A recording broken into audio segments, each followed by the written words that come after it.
Hi there, I'm Robert. Obviously, this isn't my own voice, so please don't mind the weird sound dynamics by this text-to-speech voiceover. In this video, I will be showing you how I achieved the dynamic interactions between the ball and the cardboards, as seen here, created for the Dynamic Machines Challenge, made by Clint, the Punisher. For this animation, I used Maxon Cinema 4D, and rendered it with U-Render, integrated into C4D. So let's begin. I've set up the scene with a ball, a sliced tube, for the ball to roll along, and a plane that's going to be our floor. Now, applying simulation tags to the three objects will cause the objects to interact dynamically with each other as shown here.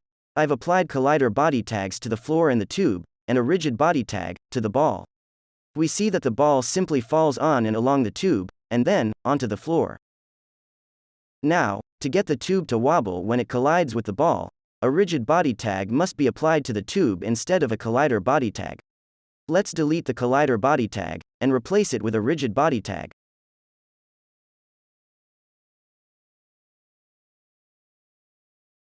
You already know that the ball and the tube will fall straight to the floor.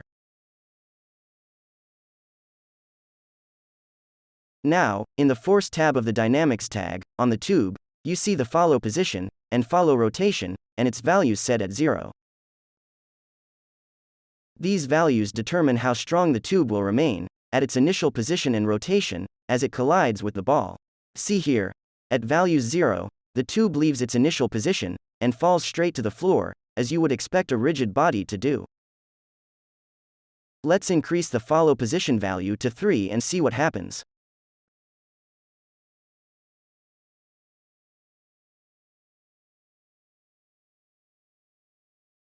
Here, the tube tries to keep to its initial position, regardless of gravity, or the force it received from the ball.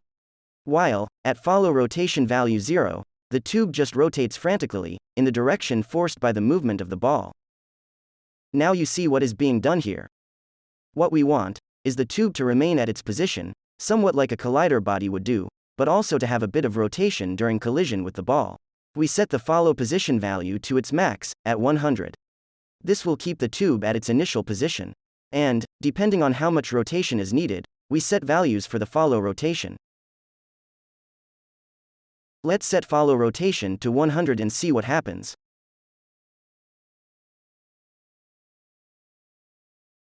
There we go. The tube doesn't fall to the floor. And, it tries to keep to its initial rotational value, when it is in collision with the ball.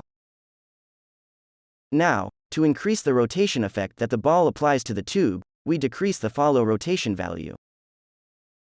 Note that, depending on the scale of your scene, or the size of the ball to the tube, or vice versa, you get a different outcome. I will add in a sphere with a collider body tag to demonstrate how the tube will be affected by different amounts of collision. Small collisions for small effects, and big collisions for greater effects.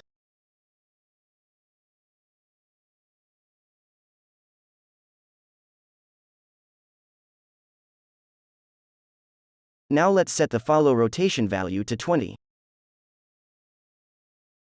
The tube is affected more by the movement of the ball. Try different values to get your desired effect. Have fun. Duplicate the tube or apply the same settings to other objects. And there you go, a fun dynamic collision effect for you. Thank you for your time.